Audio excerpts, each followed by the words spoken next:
Hello, I'm Eric Barger. Thank you for joining me for this trailer from my new DVD, Understanding the 9 Forbidden Practices. First, here's a clip to introduce the ministry.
The world is experiencing a revolution, an explosion of evil, and it's truly an invasion from hell. But this ungodly advancement is really nothing new. The occult has become normal in our day. It's a fulfillment of Bible prophecy happening right before our eyes. You can find out about it by studying 2 Thessalonians chapter 2. It's an unrighteous revolution, an end-time deception, and people are confused, dismayed, and caught up in this revolution, and the world simply has no answer. However, God's standard has not changed. He changes not. Hebrews 13:8 says, Jesus Christ the same yesterday, today, and forever. Malachi 3:6 affirms the unchanging character of God. And Psalm 102:27 tells us that He remains the same, His years shall have no end.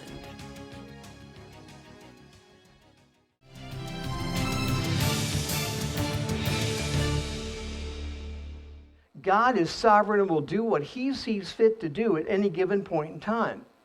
But people believe they can command the world of the supernatural, and if they're good enough at it, they can get it anytime they want to get their spiritual goosebumps, to see the stuff fulfilled in their lives. And, a lot of the people, including the practitioners, the high practitioners of the world of the occult today, they think they're in control, but they're not in control.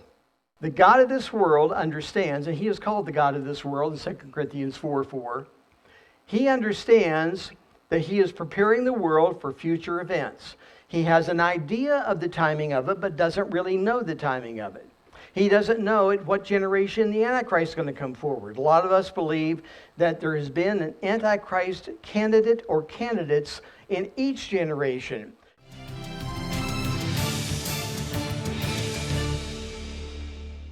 So we had to be conditioned, though. We had to be prepared along the way. And have we ever been prepared? You just think about the ways it's come at us. With witchcraft being normal, with the sci-fi that we've got today, with UFOs being talked about all around us. Now we have the government saying UFOs exist. We're not sure what to do with them. Well, whether those are unidentified flying objects or if they've been identified, I've always said this, that if UFO lands in my lawn, the first question I'm going to ask the occupants are, who is Jesus Christ? Because if I don't get the right answer, I know exactly what they are. They're demonic manifestations sent to deceive people at this point in time, and it's happening right now in front of us.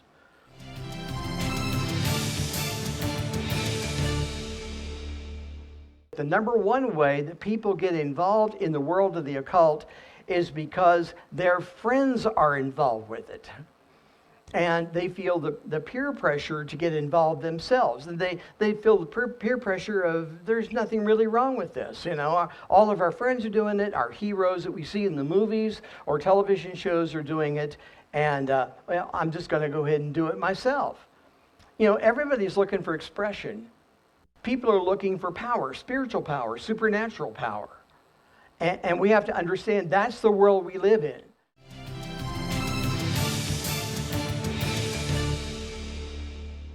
Gen Z, which is the kids of today. Gen Z doubles down on spirituality, combining tarot cards and traditional faith, combining the two together. See, this era is nothing new either. A synthesis of Christianity and Gnostic beliefs and practices is what Paul was busy refuting in Athens in Acts chapter 17. Just write it down and look at it later, Acts 17. It's the same thing. This is nothing new. Just like Solomon said, nothing new under the sun. The Catholic polling group Springtide Research Institute found that young people between 13 and 25 engage with herbs and crystals as a spiritual practice. And how often do they do it? Well, 44% of kids between 13 and 25 have done it. 21% do it regularly. So 1 of every 5 people between 13 and 25 are involved with this on a regular basis. This all came from their research. They do one every year. This one's called The State of Religion and Young People 2022. And it talks about how the society has accepted these things and how the society is becoming more secular. Young people are seeking out spirituality, but without the moorings of a Christian home and Christian foundation, of a Christian church, of parents who love the Lord. This is what we get. This is what we get. And we wonder why the hand of God appears to be lifting off America. What we're seeing in the poll about herbs and crystals is just a continuation of a very troubling trend. In 2021, Springtide Research found that 51% of 13 to 25-year-olds were engaging in, are you ready? Fortune telling and tarot cards.